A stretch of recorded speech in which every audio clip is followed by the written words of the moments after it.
আপনাদের সামনে হাজির হয়েছি অত্যন্ত হৃদয় বিদারক একটি সংবাদ নিয়ে।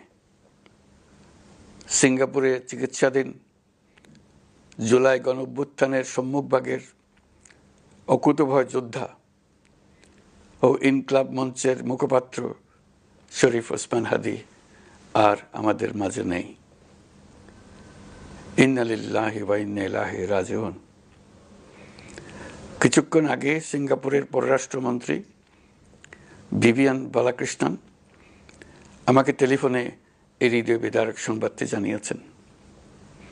ফেসিবাদ ও আধিপত্যবাদ বিরোধী সংগ্রামের এই অমর সৈনিককে মহান রাব্বুল আলামিন শহীদ হিসেবে কবুল করুন, এই দোয়া করি। আমরা সবাই মিলে এই দোয়া করি। শরীফ ওসমান হাদীর এই অকাল মৃত্যুতে আমি গভীর শোক ও দুঃখ প্রকাশ করছি। তার প্রয়াণ দেশের রাজনৈতিক ও গণতান্ত্রিক পরিসরে এক অপূরণীয় ক্ষতি।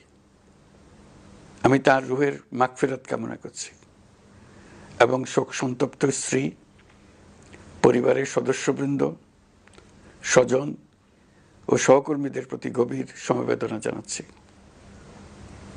শহীদ ওসমান হাদীর স্ত্রী ও একমাত্র সন্তানের দায়িত্ব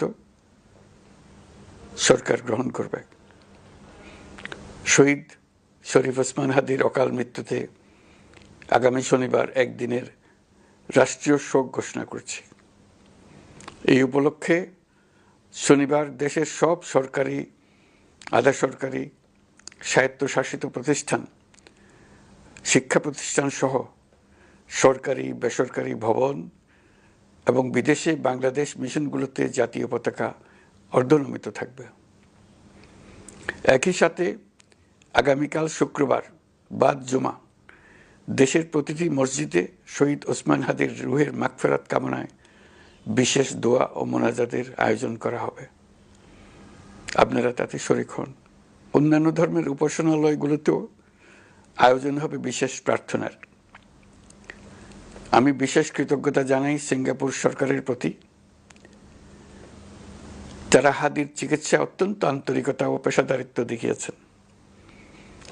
বিশেষ করে সিঙ্গাপুরের পররাষ্ট্রমন্ত্রী ভিভিয়ান বালাকৃষ্ণন, যিনি একই সঙ্গে একজন বিশিষ্ট চিকিৎসক, তার প্রতিও তিনি নিজে হাদীর পরিচর্যা করেছেন, আমাকে নিয়মিত চিকিৎসা সম্পর্কে খোঁজখবর দিয়েছেন। এই নৃশংস হত্যাকাণ্ডের সঙ্গে জড়িত সকল অপরাধীকে দ্রুত আইনের আওতায় আনা হবে এবং তাদের বিরুদ্ধে সর্বোচ্চ শাস্তি নিশ্চিত করা হবে।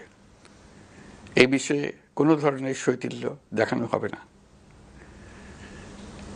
বিপ্লবী রক্তে উজ্জীবিত এই তরুণ নেতা ওসমান হাদী ছিলেন প্রতিবাদের অনন্য প্রতীক।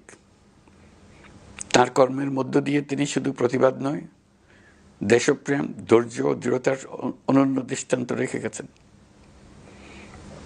আমি দেশের সকল নাগরিকের প্রতি আন্তরিক আহ্বান জানাচ্ছি, আপনারা ধৈর্য ও সংযম বজায় রাখুন। আইনশৃঙ্খলা রক্ষাকারী বাহিনী ও সংশ্লিষ্ট সংস্থাগুলোকে পেশাদারিত্বের সঙ্গে তদন্ত কার্যক্রম পরিচালনা করে সুযোগ দিন। রাষ্ট্র আইনের শাসন প্রতিষ্ঠায় সম্পূর্ণরূপে প্রতিশ্রুতিবদ্ধ। আমি আবারও স্পষ্টভাবে বলতে চাই, ওসমান হাদী ছিলেন পরাজিত শক্তি ফ্যাসিস্ট সন্ত্রাসীদের শত্রু। তার কণ্ঠ স্তব্ধ করে বিপ্লবীদের ভয় দেখানোর অপচেষ্টা সম্পূর্ণভাবে ব্যর্থ করে দেন। ভয়, সন্ত্রাস কিংবা রক্তপাতের মাধ্যমে এদেশের গণতান্ত্রিক অগ্রযাত্রা কেউ থামাতে পারবে না। আমরা এখন গণতান্ত্রিক উত্তরণের চূড়ান্ত পর্যায়ে উপনীত হয়েছি। শহীদ হাদী ছিলেন এই প্রক্রিয়ার অবিচ্ছেদ্য অংশ। তার একান্ত ইচ্ছা ছিল আসন্ন নির্বাচনে প্রতিদ্বন্দ্বিতা করে নতুন বাংলাদেশ বিনির্মাণের পরবর্তী ধাপে সক্রিয় ভূমিকা রাখা। অত্যন্ত দুঃখের বিষয়, তার এই মহতী ইচ্ছা অপূর্ণ রয়ে গেল। তার স্বপ্ন বাস্তবায়নের দায় আজ সমগ্র জাতির কাঁধে ন্যস্ত।